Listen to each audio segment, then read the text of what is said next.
જય માતાજી મિત્રો, જય દાદા દ્વારકાથી, જય માં ભવાની. કેમ છો બધા? મજામાં ને મિત્રો? આજે આપણે વાત કરીએ, કોઈ પણ સરકારી અધિકારી હોય, કોઈ પણ કચેરીમાં જાઓ, નાનાથી માંડીને મોટા સુધી, ગામથી શરૂઆત કરો તો ગામના જે નાના નાના સરકારી કર્મચારી હોય, તલાટીથી માંડીને કોઈ પણ અધિકારી આપણો 2 ક્લાસ 1 ક્લાસ ગમે તે હોય, પરંતુ ત્યાં એક શબ્દ વપરાય છે, સેવા કરીએ છીએ. તમને મિત્રો એવું નથી લાગતું કે આ શબ્દ ખોટો વપરાય છે?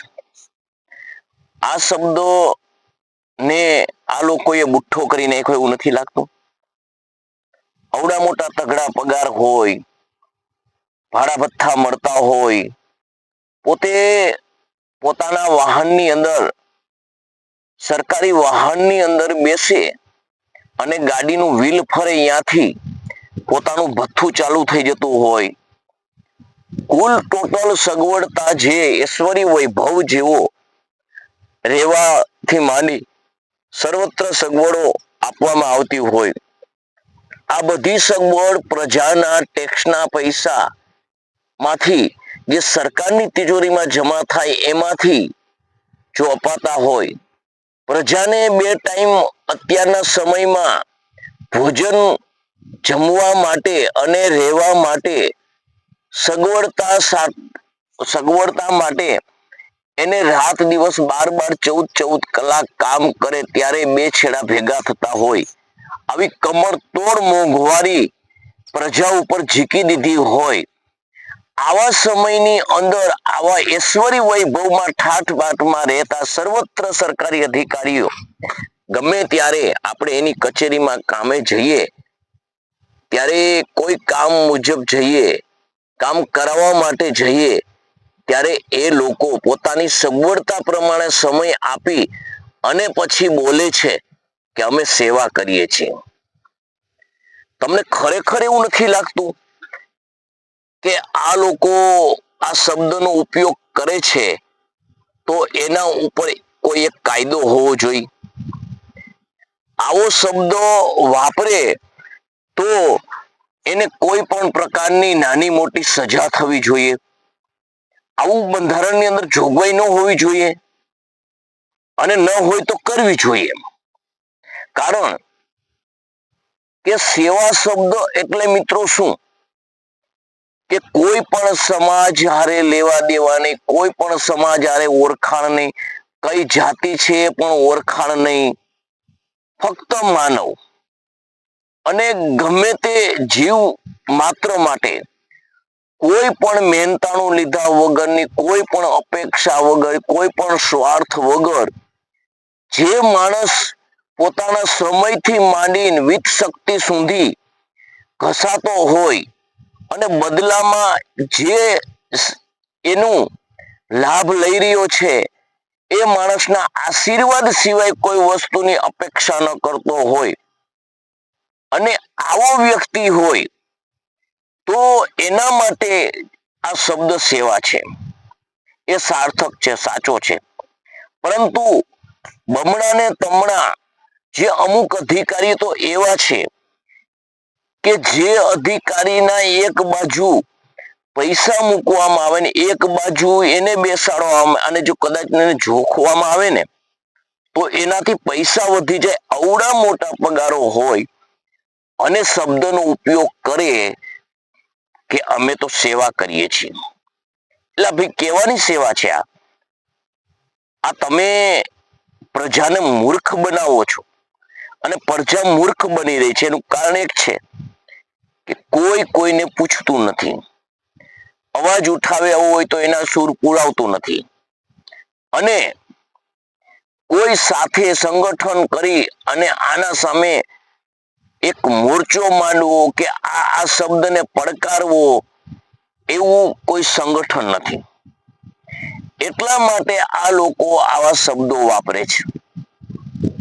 તો આ શબ્દ છે એની ગરિમા હણાતી હોય, આ શબ્દ છે એની પાછળ એની જે કિંમત છે એ હળવી થતી હોય એવું તમને નથી લાગતું?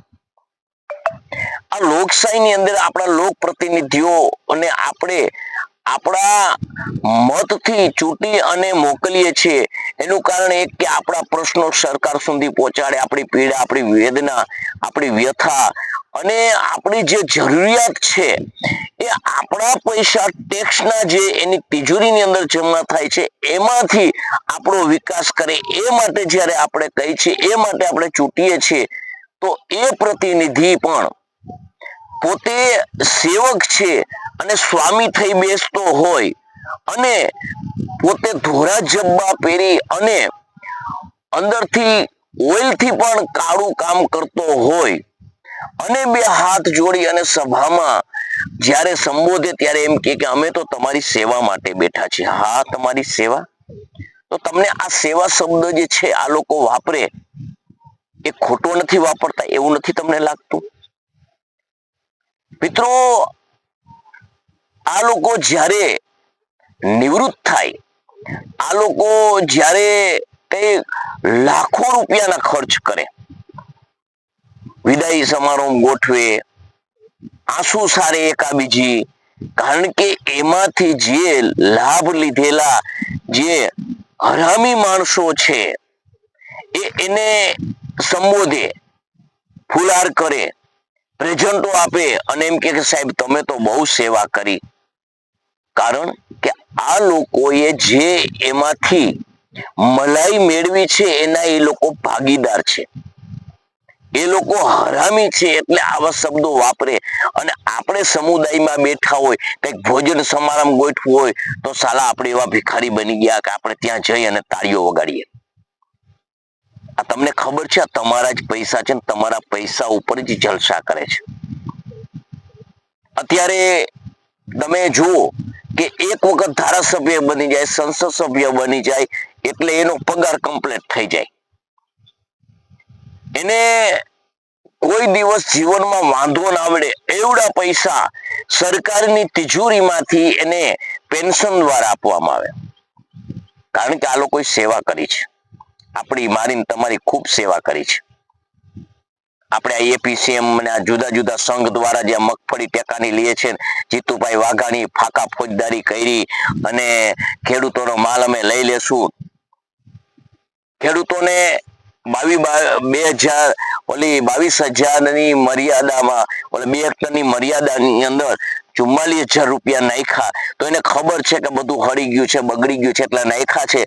પરંતુ આ બાજુ 300-250 ગ્રામ બારદાનની ઘટના ખાલી એવા લાખો કરોડો રૂપિયા આ લોકો આમ ખેડૂને આપીને આમ ડબલ ને તબલ વસૂલ કરે છે. આવી હરામાઈ હોય, આવી નીચતા હોય, આવી વૃત્તિ હોય અને શબ્દો વાપરે અમે સેવા કરીએ છીએ. આ તમે જે યાર્ડની અંદર જે લોકોને તમે ચૂંટણી થાય છે નિમો છો, આ લોકો પણ અવાજ ઉઠાવશે નહીં અત્યારે. આ લોકો પણ એના ભેગા હોય. આ લોકોને પણ એમાં કંઈક મળતું હોય. કીડીને કણ તો હાથીને મણ. બાકી મળતું બધાને હોય.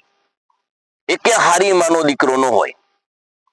અને એ લોકોને જ્યારે તમે ચૂંટો છો, એ લોકો અત્યારે આ એપીસીએમ ની અંદર આ સંઘમાં જે મગફળી વેચાય છે એની અંદર અવડાવડા જે કૌભાંડો થાય છે, બારદાનના તોલમાં ખાલી 250 ગ્રામનો વજન તમે વિચાર તો કરો. 100 મણે 2.5 મણ માંડવી ગઈ. ભાવ વધારો એ ખેંચી ગયું અને ઉપર હાથ ઘોડા જેવો અમે સેવા કરીએ છીએ. એટલે કયા પ્રકારની તમારી સેવા છે? તમારી સેવા અમારા મગજમાં જ નથી ઉતરતી. એમ તમે અત્યારે આ જે કરો છો ને એ પ્રજાના ખીચામાંથી આમ ઝટી અને લૂંટ નથી કરાતી, પણ એક પ્રકારની લૂંટ જેવું છે. કારણ કે તમારા મળતિયા હાચવો તો તમને વોટ બેકી હાચવે અને તમારી વાહવાકાર કરે અને તમારી સત્તા ટકી રહે. અને જેની ઓકાત જ્યારે જે વસ્તુ આવે ત્યારે આ બિચારો બાપડો નપુસકલિંગ, ડરપોકર, હિંમત વગરનો ગુલામ, આવો પબ્લિક વર્ગ આ બધું સહન કરી અને વાહ વાહ વાહ કરે અને એ લોકો બોલે અમે સેવા કરીએ છીએ. ખરેખર તમને એવું નથી લાગતું કે જો આટલું દમનગીરી પ્રજા ખેડૂત સહન કરતો હોય, અવાજ ઉઠાવી ન શકતો હોય, તો સરકાર તો ભલું કરતી જ નથી આવા તાગડધીના કરી અને પ્રજાને આવી રીતે ખોટા ગેરમાર્ગે દોરી, ખોટું પબ્લિક ઉપર કરી, ખેડૂત ઉપર કરી અને જે અત્યાચારનું શાસન ચલાવે છે એમાંથી જો તમે અવાજ ના ઉઠાવો તો તમારી પેઢી આમાંથી મુક્ત ક્યારે થઈ શકશે? અંગ્રેજ કરતા બહેતર ગુલામી અત્યારે આ શાસનમાં છે અને શબ્દ વપરાય છે સેવા કરીએ છીએ. એપીસીએમ ભાટિયા અવાજ ઉઠાવ્યો મેં, કોઈ ખેડૂતે સહાય ન કરી. અમુક ખેડૂત ચાપલુસિયા હોય એવું પણ કહ્યું કે બરોબર ચાલે છે. એટલે બરોબર ચાલે છે કઈ રીતે ચાલે છે મને સમજાવો. જીતુભાઈ વાઘાણીને ખબર જ છે બધું બગડી ગયું છે, તો જીતુભાઈ વાઘાણીએ આવું કીધું હશે ને કે અમે આવું કેશું પણ તમારે આને ઠોલી નાખવાના, આને તોડી નાખવાના, ચામડી ઉતેડી લેવાની અને પૈસા આપણે આપીને 3 ગણા વસૂલ કરી લેવાના.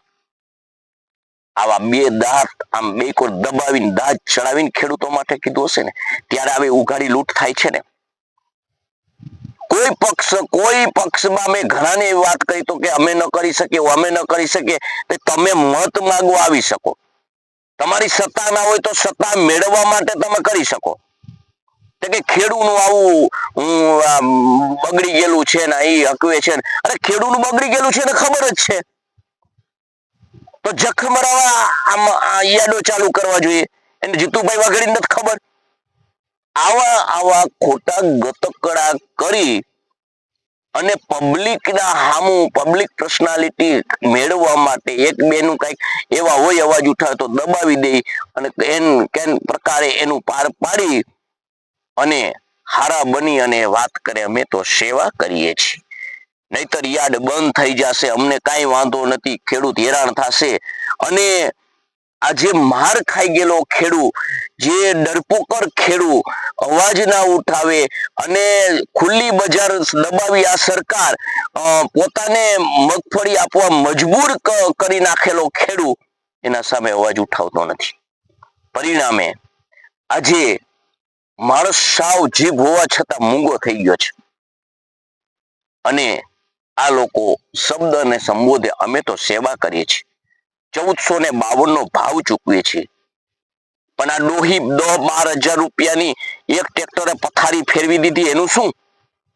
એની બાદબાકી કરી, વજનમાં ઘાલમેળ 25,000 કિલો લેવાની હોય એમાં પૂરી 25,000 કિલો નહીં, પછી વાહે ઘટે એમાં પછી ડૂચો પોતાનો હાલવી અને 1452 રૂપિયા વસૂલ કરીને ખેડૂતના નામે કહેવાનું ખેડૂએ માલ ખરાબ આપ્યો, રિજેક્ટ થઈ.